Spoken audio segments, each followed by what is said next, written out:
Welcome back दोस्तों, आप लोग का अपने चैनल अपने क्लासरूम में। ओके, हमने already admission of partnership form का बेसिक कॉन्सेप्ट देख लिया है कि एडमिशन होता क्या है, इसमें सॉल्व क्या करना होता है, जर्नल एंट्रीज कैसे होते हैं, लेजर क्या होता है। अब हमें आज देखना है कैलकुलेशन ऑफ गुडविल। जैसे कि मैंने लास्ट लेक्चर बताया था आप लोगों को कि जब न्यू पार्टनर ज्वाइन होता है तो दो चीजें लेकर आता है, एक होता है कैपिटल, सेकेंड होता है गुडविल। चलो कैपिटल तो ठीक है, अब गुडविल दैट इज बिजनेस का रेपुटेशन होता है, जो ओल्ड पार्टनर्स ने रेपुटेशन बना के रखा हुआ है उसके रिटर्न्स में, या फिर उनको जो सेक्रीफाई कर रहे ओल्ड पार्टनर्स उसको एडजस्ट करने के लिए न्यू पार्टनर कैपिटल के अलावा एक और एक्स्ट्रा अमाउंट लेकर, जिसको हम लोग गुडविल बोलते हैं। लेकिन न्यू पार्टनर गुडविल का कितना अमाउंट लेकर आएगा वो कैसे पता चलेगा? तो उसको फाइंड आउट किया जाता है, उसको कैलकुलेट किया जाता है। तो उसे कैसे कैलकुलेट करते उन चीजों को आज हम लोग देखने वाले हैं। वैसे तो कैलकुलेशन ऑफ गुडविल मतलब उसके मेथड काफी सारे हैं, लेकिन एज पर योर सिलेबस सिर्फ दो ही मेथड फॉलो करना आपको। एक जो है average profit method, second one super profit method, इसी को हम लोग बोलते हैं सुपर नॉर्मल प्रॉफिट मेथड। आज हम लोग इस कैलकुलेशन कैसे करते हैं वो भी देखेंगे विथ प्रैक्टिकल क्वेश्चन, एंड उसके अलावा इसके जर्नल एंट्रीज को लेजर में कैसे पोस्टिंग करते हैं वो भी देखने वाले है। तो हमें वीडियो स्टार्टिंग से एंड तक देखना है। तो विदाउट वेस्टिंग टाइम हम लोग स्टार्ट करते हैं अपना। ओके, देखो कैलकुलेशन ऑफ गुडविल में दो मेथड आपको देखना है, एक है एवरेज प्रॉफिट मेथड, सेकंड है super profit method. Average profit method अगर आपको क्वेश्चन ने बोला है कि सॉल्व द गुडविल या फिर find out the goodwill as per the average profit method, तो आपको सिर्फ दो ही फॉर्मूला अप्लाई करना है, सिर्फ दो ही फॉर्मूला, एक है एवरेज प्रॉफिट, सेकंड है गुडविल। लेकिन अगर सुपर प्रॉफिट मेथड या सुपर नॉर्मल प्रॉफिट मेथड बोला है तो उसका डबल हो जाएगा, दैट इज 4 फॉर्मूलाज आपको फॉलो करने हैं। डोंट वरी, याद करना बहुत इजी है। क्या फर्स्ट में क्या है, सिर्फ एवरेज प्रॉफिट निकालो, सेकंड में गुडविल निकालो, एवरेज प्रॉफिट निकालो, गुडविल। एंड सेकंड वाले मेथड के अंदर ये दो तो है ही है, देखो ना, एवरेज प्रॉफिट भी है, गुडविल भी है, खाली बीच में और दो नया आएगा। किसी भी बिजनेस को कैसे याद रख सकते, किसी भी बिजनेस को सबसे पहले एक एवरेज प्रॉफिट होता है, फिर धीरे धीरे नॉर्मल प्रॉफिट होता है, फिर धीरे धीरे सुपर प्रॉफिट होता है, एंड फिर मालूम पड़ता है कि चल इसका सुपर प्रॉफिट हो गया, मतलब इसका काफी ज्यादा रेपुटेशन हो चुका है, मतलब गुडविल क्रिएट हो गया। मतलब फर्स्ट में एवरेज और गुडविल, सेकंड मेथड मतलब सुपर प्रॉफिट में एवरेज प्रॉफिट मेथड मतलब average profit, normal profit, super profit and goodwill. इनके फॉर्मूलाज कैसे होते हैं, कैसे कैलकुलेट करते हैं, विद एग्जांपल हम लोग अभी कंटिन्यू करते हैं। ओके, देखो अगर हमें as per average profit method solve करना है, हमें as per average profit method goodwill find out करना है, तो उसमें दो स्टेप्स थे। पहला स्टेप क्या था कि एवरेज प्रॉफिट निकालो। What is mean by average profit? एक एवरेज वैल्यू निकालना। तो जितने साल का आपको प्रॉफिट दिया होगा, आई एम सेइंग प्रॉफिट है, मतलब लॉसेस रहेगा तो उसको माइनस कर देना है, ठीक है। जितने साल का प्रॉफिट दिया होगा सारे प्रॉफिट को हमें ऐड करना है। क्या करना है? ऐड करना है, और divide by total number of years. Total number of years मतलब जितने साल का हो। जैसे एग्जांपल आपको 5 साल का दिया है तो नीचे क्या आएगा, डिवीजन बाय 5 आएगा, और 5 साल का प्रॉफिट हम लोग ऊपर क्या करेंगे, ऐड करते चलेंगे, तो हमें क्या मिल जाएगा, एवरेज प्रॉफिट। सेकेंड फॉर्मूला क्या है, goodwill is equal to average profit multiply number of year purchase. देखो आपने अभी यहां पे इस कैलकुलेशन के थ्रू पे निकाला रहेगा एवरेज प्रॉफिट का amount, and multiply number of year purchase. ये क्या होता है, ये जो है ना आपको क्वेश्चन में दिया होता है हमेशा, लेकिन होता क्या है, नंबर ऑफ ईयर परचेज का मतलब ये होता है कि हम लोग ऐसा मान के चलेंगे कि आने वाले 2 साल या 3 साल तक हमें ऑन एवरेज इतना 1 लाख या 2 लाख जो भी अमाउंट रहेगा उतना प्रॉफिट होने ही वाला है। तो ये 2 साल या 3 साल हम लोग एवरेजली मान के चल रहे हैं ना, इसी को बोलते हैं नंबर ऑफ ईयर परचेस। मतलब 2 आएगा या फिर 3 आ सकता है, कुछ भी आ सकता है जो आपको क्वेश्चन में दिया होगा। ओके, फर्स्ट क्या एवरेज प्रॉफिट, सेकंड क्या गुडविल। इसको क्वेश्चन के थ्रू देखा जाए, एग्जाम्पल के थ्रू देखा जाए, देखो हमें इस क्वेश्चन में एग्जाम्पल में फर्स्ट ईयर प्रॉफिट है, सेकेंड ईयर में लॉस है, थर्ड ईयर प्रॉफिट है, फोर्थ ईयर प्रॉफिट है। मतलब 4 साल का प्रॉफिट एंड लॉस बैलेंसेस दिया हुआ है, और नंबर ऑफ ईयर परचेज जो कितना है, 2 ईयर्स है। देखो ये वाला पार्ट, तो इसको हम लोग फॉर्मूला के थ्रू पे निकालते हैं। आपको क्या करना है, फर्स्ट थिंग सारी चीजों को नोटबुक पे लिख कर लेना है, लिखोगे नहीं तो समझेगा कुछ नहीं, ठीक है। ओके, हम और हाँ एक और चीज, अगर आपको कुछ भी डाउट हो डायरेक्टली कांटेक्ट कर सकते हैं मुझसे, और कांटेक्ट नंबर मिल जाएगा, ठीक है। फाइन, कंटिन्यू करते हैं हम लोग। अभी फर्स्ट थिंग क्या निकालना हमें, एवरेज प्रॉफिट। तो एवरेज प्रॉफिट का फॉर्मूला ऊपर देखो हमने लिखा है total profit upon total number of years. देखो मैं अगेन फॉर्मूला लिख नहीं रहा हूं, मैं सिर्फ आपको फॉर्मूला ऊपर से रिफर करके हम लोग गुडविल निकालेंगे। तो average profit is equal to total profit. Total profit मतलब जितने साल का ये प्रॉफिट है उन सबको ऐड करो, दैट इज इक्वल टू, देखो पहले साल क्या है 50,000 प्रॉफिट है, सेकेंड ईयर लॉस है इसलिए -30,000, उसके बाद थर्ड साल क्या है प्रॉफिट है मतलब ऐड 50,000, फिर फोर्थ ईयर क्या है अपना प्रॉफिट है मतलब ऐड 1,30,000, डिवीजन बाय सारे कितने साल का है सर 4 साल का है, तो डिवाइड बाय आपका 4 आएगा। अब क्या करोगे ऊपर का कैलकुलेशन करो, 50 में 30 गया 20 प्लस 50 70 प्लस 1,30,000 सो 2 लाख। तो यहाँ पे आपको जो नीचे अमाउंट आएगा वो आ रहा है 2 लाख डिवीजन बाय 4, तो कितना आएगा ₹50,000। अच्छा ₹50,000 है क्या आपने लिए, क्या निकला ये हमें मिला एवरेज प्रॉफिट। क्या निकला हमारे लिए एवरेज प्रॉफिट मिला।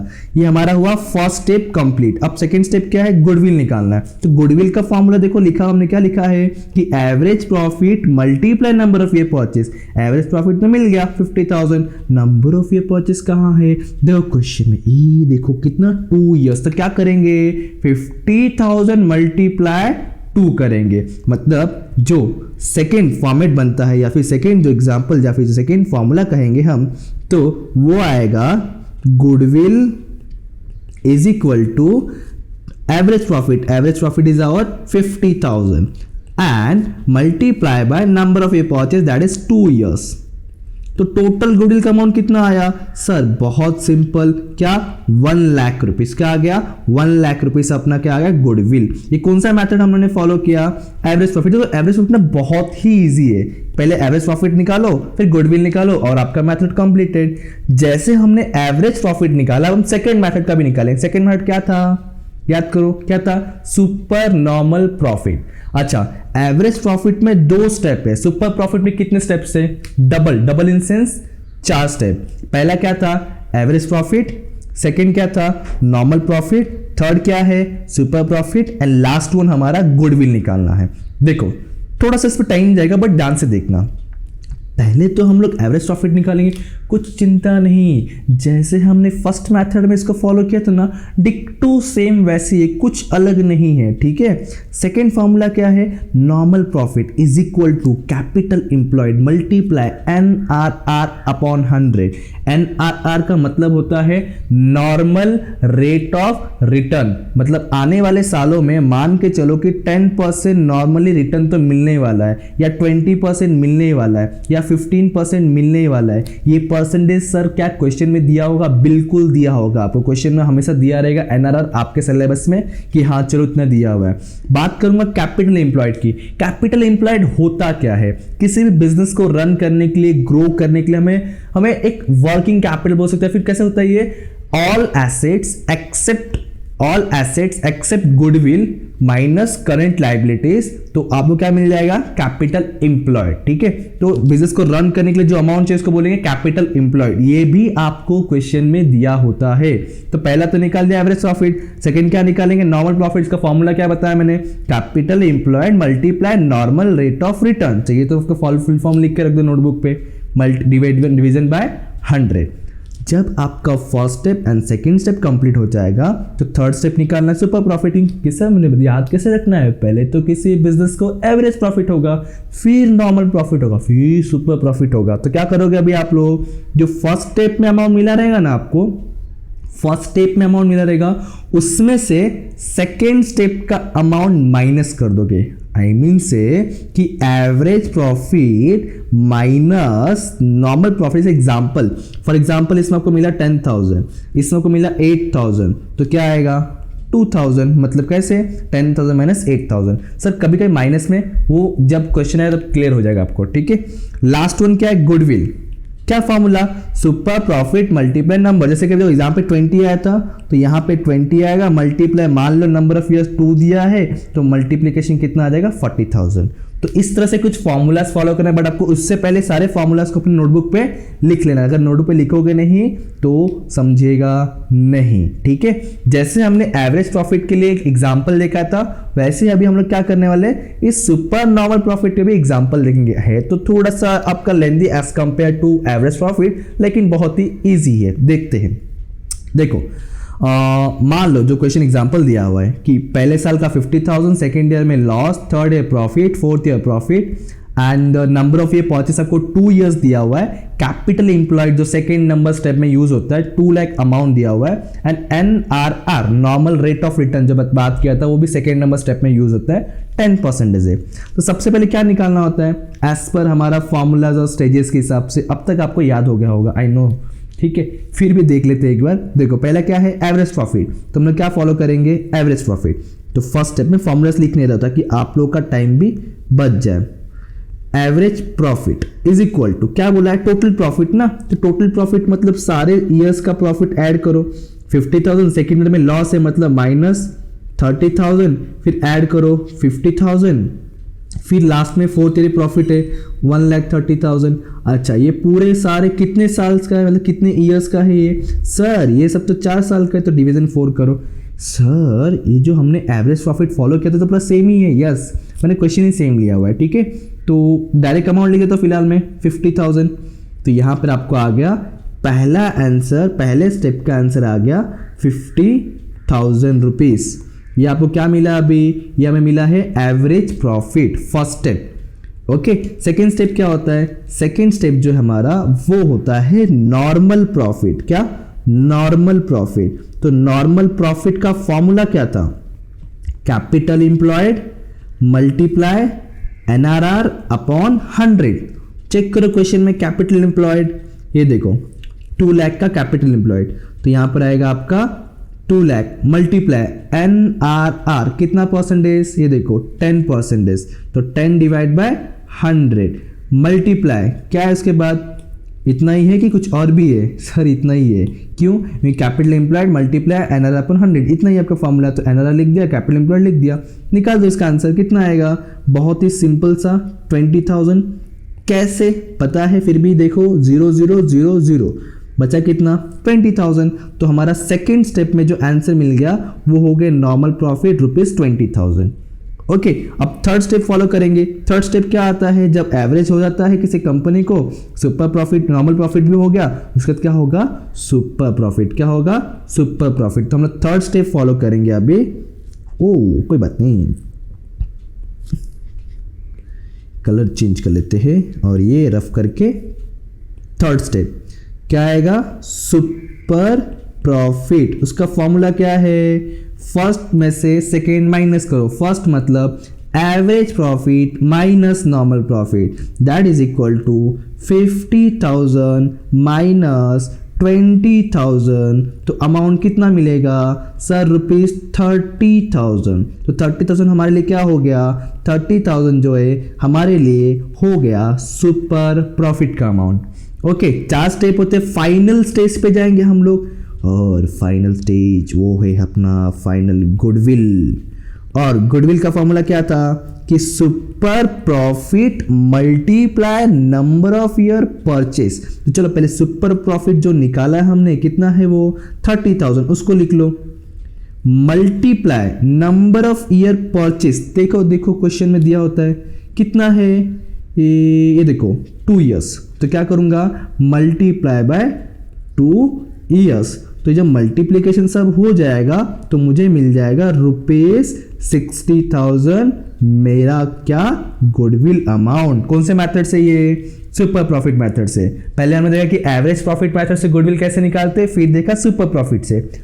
चलो हमें ये तो मालूम पड़ा है कि न्यू पार्टनर जो है गुडविल कितना लेकर आएगा, लेकिन अगर आपको याद रहेगा ना, मैंने स्टार्टिंग में ही जब फर्स्ट वीडियो बताया था सेकंड पेज पे इनकमिंग पार्टनर का इंफॉर्मेशन जो था उसमें 2 चीज बताया था कि कैपिटल एंड गुडविल में 2 चीजें होता है। कभी कभी कैसा होता है कि पार्टनर, न्यू पार्टनर बोलता है चलो पैसा ले लो गुडविल का, मैं दे दिया गुडविल का पैसा।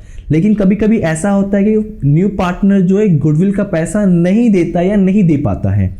ओके, तो फर्स्ट थिंग मैंने क्या बताया, गुडविल का पैसा मिलता है। सेकंड क्या बताया, गुडविल का पैसा नहीं मिलता है। तो गुडविल का पैसा मिलता है, that is goodwill bring in cash. और अगर नहीं मिलता है उसको बोलेंगे goodwill not bring in cash या फिर गुडविल अमाउंट रेज्ड बोला जाता है। ठीक है, ये पहला क्या, गुडविल ब्रिंग इन कैश मतलब गुडविल का पैसा लाया। अच्छा सर, गुडविल लाया, गुडविल का पैसा लाया, क्योंकि आपको पता है कि goodwill is a intangible monetary assets. ठीक है, ये हमारा मॉनेटरी एसेट्स है, मॉनेटरी टर्म में यानी इनटैंजिबल एसेट्स होता है हमारे लिए।